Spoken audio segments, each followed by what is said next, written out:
Good morning my dear friends and my dear students. The Equitas academy के YouTube channel पे आपका हार्दिक स्वागत है। और जो लॉकडाउन क्लासेस के अंदर हमारा जो पहली जो क्लास होगी उसका टॉपिक है आज का सोशलाइजेशन या सामाजिकरण।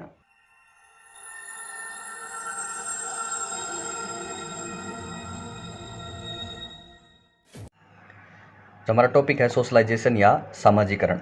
तो टॉपिक की शुरुआत हम अरस्तु जी के कथन से करते हैं। अरस्तु जी ने कहा था कि मनुष्य एक सामाजिक प्राणी है, यानी man is a social animal. और हम ये सब जानते हैं कि जो सामाजिकरण है वो मानव की अंतःक्रियाओं के माध्यम से होता है, यानी एक व्यक्ति द्वारा दूसरे व्यक्ति के द्वारा जब इंटरेक्शन किया जाता है तब क्या होता है, सामाजिकरण होता है। सामाजिकरण की परिभाषा क्या होगी या सामाजिकरण हम किसे कह सकते हैं? तो कौशलों का अर्जन करना, या कहते हैं कि किसी संस्कृति के अंदर उसके रीति रिवाजों को सीखना या उसके मानदंडों को, उसके नियम प्रणाली को सीखना ही क्या कहलाता है, सामाजिकरण कहलाता है। यानी कौशलों का अर्जन करना क्या कहलाएगा भाई, सामाजिकरण कहलाएगा। या मूल्यों और विश्वासों का अर्जन करना, ये भी क्या कहलाएगा भाई, सामाजिकरण कहलाएगा। और भी इसकी परिभाषा हो सकती है कि एक संस्कृति की रीतियों और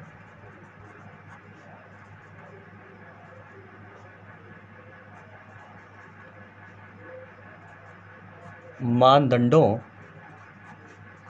का सीखना भी क्या कहलाएगा भाई, सामाजिकरण कहलाएगा। यानी कौशलों का अर्जन करना, मानदंडों या मूल्यों विश्वासों का अर्जन करना, या एक किसी संस्कृति की रीतियों या मानदंडों को सीखना भी क्या कहलाएगा, सोशलाइजेशन कहलाता है। तो हमने पढ़ा है कि जैसे ही बच्चे का जन्म होता है वैसे ही बच्चे का क्या शुरू हो जाता है, सामाजिकरण की प्रक्रिया उसकी प्रारंभ हो जाती है। एक बच्चे के लिए उसके दो वातावरण होते हैं। एक बच्चे का कौन सा वातावरण होता है, इंटरनल होता है, और दूसरा होता है एक्सटर्नल, यानी आंतरिक वातावरण, और एक दूसरा होता है बाहरी वातावरण।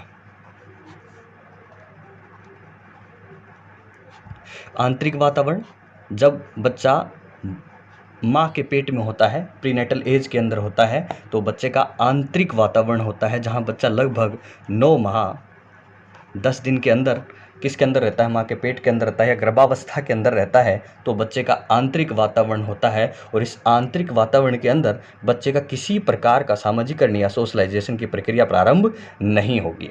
जैसे ही बच्चा बाहरी वातावरण में आएगा, अथवा जैसे ही बच्चा माँ के पेट से बाहर आएगा या जन्म लेगा, वैसे ही बच्चे का क्या शुरू हो जाएगा, सामाजिकरण होना प्रारंभ हो जाएगा। तो इसका मतलब यह क्या है, क्या बच्चा जन्म लेते ही सामाजिक हो जाएगा? तो इसे हम नहीं कह सकते, क्योंकि बच्चा जैसे ही जन्म लेता है तो बच्चा ना तो जन्म लेते ही सामाजिक होता है, ना ही बच्चा क्या रहेगा, असामाजिक रहेगा। बच्चा समाज में जन्म ले चुका है इसलिए सामाजिक भी है, पर सामाजिक ना तो मानदंडों को जानता है और ना ही इंटरेक्शन कर सकता है, इसलिए बच्चा क्या नहीं है भाई, सामाजिक भी नहीं है।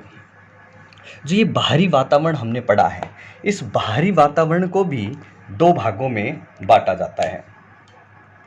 जो बच्चे का जो बाहरी वातावरण है, ये आगे चलकर जन्म लेते ही ये भी दो भागों में विभक्त हो जाता है। एक होता है बच्चे का प्राथमिक वातावरण,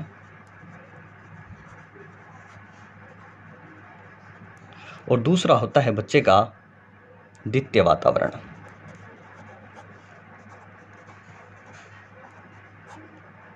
प्राथमिक वातावरण, जब बच्चा जैसे ही जन्म लेगा तो कहाँ आएगा, परिवार के अंदर आएगा। तो ये परिवार बच्चे का क्या हो जाएगा, प्राथमिक वातावरण हो जाएगा। इसी प्राथमिक वातावरण के अंदर बच्चे को क्या मिलेगा, बच्चे की माता मिलेगी, इसके अंदर बच्चे को उसका पिता मिलेगा, उसके भाई बहन मिलेंगे, और भी जो घर के सदस्य हैं वो बच्चे के किसके अंदर आएंगे, बच्चे के प्राथमिक वातावरण के अंतर्गत आएंगे।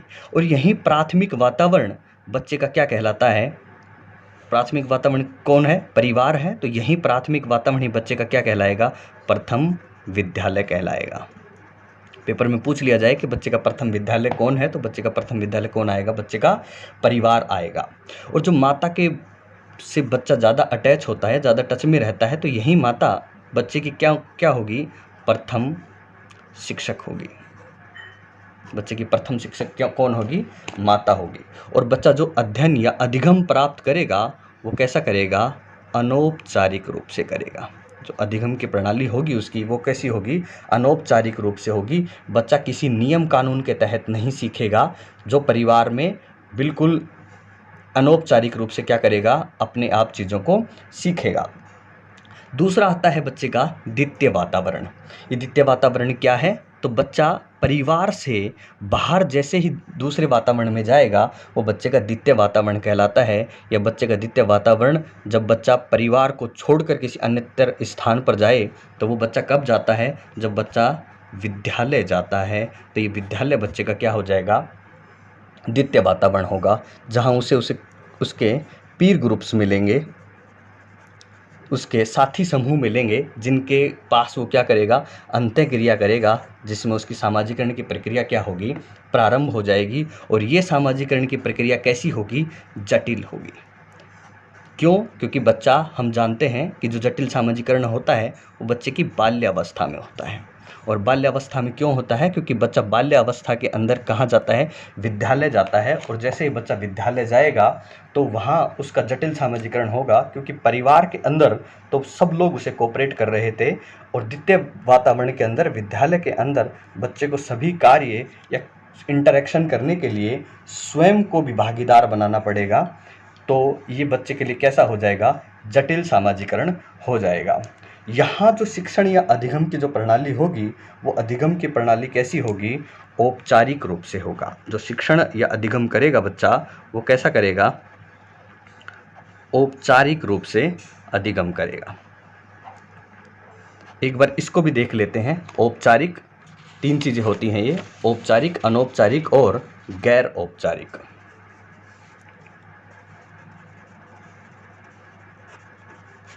औपचारिक, अनौपचारिक और गैर औपचारिक। औपचारिक वो होता है जब बच्चा किसी नियम कानून के तहत पढ़े, यानी उसका कोई टाइम फिक्स हो। जैसे हम विद्यालय के अंदर जाते हैं, कॉलेज के अंदर जाते हैं, किसी कोचिंग इंस्टीट्यूट के अंदर जाते हैं, तो उसकी क्या है? समय प्रणाली निश्चित होती है, पढ़ाने के तरीके फिक्स होते हैं, या फिर क्लासें लगाई जाती हैं और एक जगह व्यवस्थित होकर बच्चे पढ़ाई करते हैं, तो वो औपचारिक कहलाता है। वो अधिगम का प्रकार हमारा औपचारिक होता है।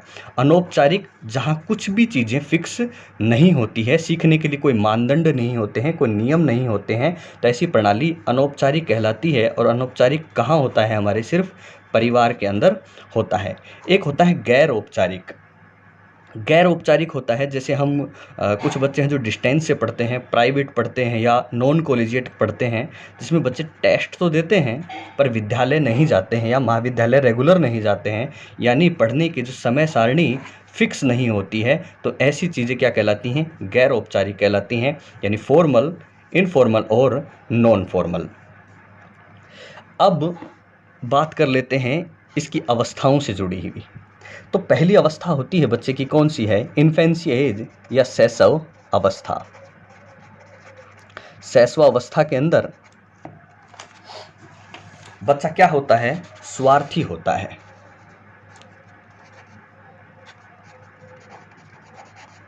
स्वार्थी होता है, और यही बच्चे का क्या होती है? उसकी सामाजिक विकास का पहला स्तर होता है। ये सामाजिक विकास का बच्चे का पहला स्तर होता है। और बच्चा सिर्फ केवल घर परिवार तक ही बच्चा क्या होता है? सीमित रहता है, यानी उसके सामाजिकरण का जो क्षेत्र होता है वो सीमित होता है। किसके अंदर? हमारी शैशव अवस्था के अंदर। उसके बाद बच्चे की कौन सी अवस्था आती है? चाइल्डहुड पीरियड आता है, या बच्चे का बाल्यावस्था आती है। तो बाल्यावस्था में क्या होता है? बच्चा विद्यालय जाने लग जाता है, छोटे समूहों में खेलना शुरू कर देता है, बच्चे के अंदर सहयोग की भावना का जन्म हो जाता है। सहयोग की भावना का जन्म होगा, बच्चे की आदतों का विकास होना प्रारंभ हो जाता है, बच्चे की आदतों का विकास हो जाता है, बच्चा मित्रों का चयन करना प्रारंभ कर देता है। मित्रों का बच्चा क्या करता है, चयन करता है, जिसकी वजह से जो बाल्य अवस्था के अंदर बच्चे का जो सामाजिक विकास होगा वो तेजी से होगा। हमने पढ़ा है कि ज़्यादातर डेवलपमेंट हैं, जो डेवलपमेंट के ज़्यादातर एरिया हैं, वो सभी शैशवावस्था में तेज़ी से ग्रो करते हैं, बाल्यावस्था में धीमे हो जाते हैं और किशोर अवस्था में फिर तेज़ी से होते हैं। पर ये एक सामाजिक विकास है जो शैशवावस्था के अंत में जन्म लेता है, या सामाजिक विकास अच्छी तरह से शैशवावस्था के अंत में होना प्रारंभ होता है और बाल्यावस्था में ये तेज़ी से होता है उस शैशवावस्था की तुलना के अंदर।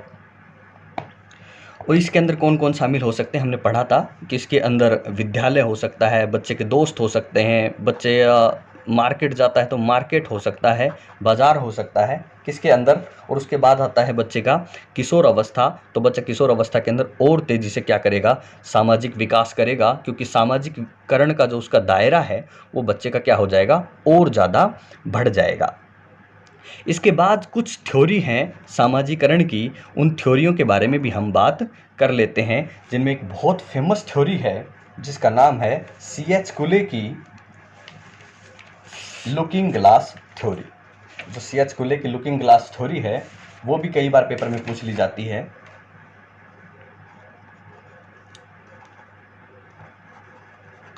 C.H. कुले की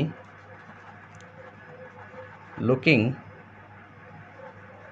ग्लास सेल्फ थ्योरी, इसके बारे में भी पेपर में बहुत बार पूछ लिया जाता है। तो याद रखना है कि जो सामाजिकरण की जो थ्योरी है उनके अंदर एक थ्योरी है looking glass theory, looking glass self theory. वो किसकी है,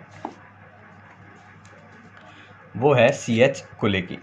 और C.H. कुले का एक बहुत फेमस कथन है, बहुत फेमस कोट है, जो कि मैं वो नहीं हूँ जो आप सोचते हैं, मैं वो भी नहीं हूँ जो मैं सोचता हूँ, मैं वो हूँ जो ये सोचता हूँ कि तुम क्या सोचते हो। यानी थोड़ी दिलचस्प इनके कोट्स था ये, और वो इसी के लिए था। तो उसके अंदर था लुकिंग ग्लास थ्योरी, यानी लुकिंग यानी ग्लास को देखना, एक व्यक्ति है जो किस में देखता है, ग्लास यानी है मिरर, मिरर में अपने आप को देखता है। तो ये जो मिरर है, उन्होंने जो C.H. कुले जी हैं, इन्होंने मिरर को क्या बताया है, समाज बताया है।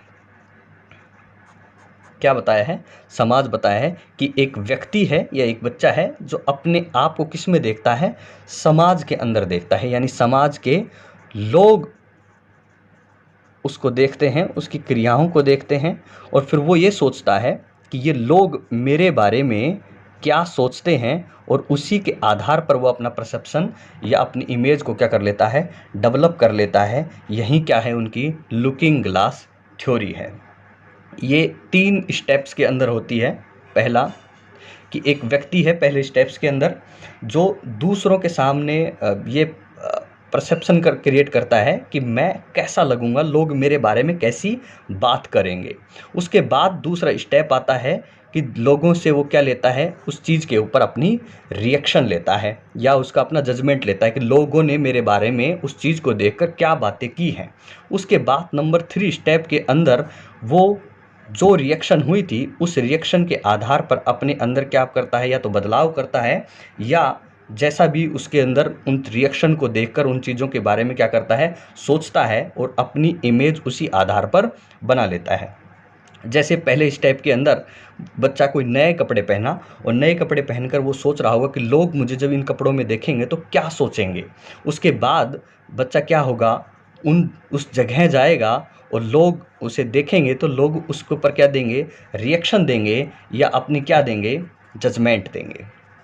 उस जजमेंट को देखकर बच्चे को कहा कि आपको तो कपड़े बहुत अच्छे लग रहे हैं, या हो सकता है कि लोग उसकी क्या कर दें, बुराई भी कर दें कि आप पर ये कपड़े सूट नहीं कर रहे हैं, तो उसके आधार पर ही बच्चा अपना परसेप्शन क्रिएट करेगा तीसरे स्टेप्स के अंदर। या तो उसमें बदलाव करेगा, अपनी इमेज जो जैसी उसे समाज के द्वारा दिखाई गई है, या फिर क्या करेगा बच्चा, या तो अच्छा फील करेगा, या बच्चा क्या फील करेगा, सेम फील करेगा। और अपने बारे में उसे जो ये बात पता चलेगी वो किसके द्वारा पता चलेगी, जो समाज के अंदर लोग स्थापित हैं। तो यही CH गुले की क्या है, लुकिंग ग्लास सेल्फ थ्योरी है। एक थ्योरी और है GH मिड की, आई एंड मी जो थ्योरी है, वो नॉर्मल थ्योरी है, जो उसके अंदर भी सिर्फ इतना ही पूछा जा सकता है कि आई एंड मी थ्योरी किसकी है। तो हमें याद रखना है कि जो GH मिड है उनकी थ्योरी है, और उसका नाम है आई and me. I and me की थ्योरी, और GH मिड की है, ये याद रखेंगे। जिसके आई वही इंडिविजुअल पर्सन होता है जो व्यक्ति है, और मी के अंदर उसके नॉर्म्स आ जाते हैं, उसके आधार पर ही उस समाज के मानदंड आ जाते हैं, उसके आधार पर बच्चा अपने आप को रखता है, अपने आप को देखता है। यही किसकी है, GH मिड की,